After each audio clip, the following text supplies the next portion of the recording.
Welcome back to VRR tutorials. प्रतिरोजु రెండు వాక్యాలతో హిందీ నేర్చుకుందాం। आज का शब्द जाना। जाना का मतलब వెల్లుట। आप कहाँ जा रहे हैं? आप कहाँ जा रहे हैं? Where are you going? तमरु ఎక్కడికి వెళ్తున్నారు? मैं दिल्ली जा रही हूँ या मैं दिल्ली जा रहा हूँ। स्त्रीलिंग हो तो जा रही हूँ, पुल्लिंग हो तो जा रहा हूँ। I am going to Delhi.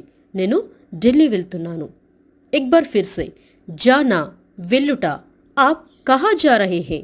तमरु ఎక్కడికి వెళ్తున్నారు? मैं दिल्ली जा रही हूँ। నేను ఢిల్లీ వెళ్తున్నాను। For online classes or books and PDFs, please contact 9603339977. Thank you.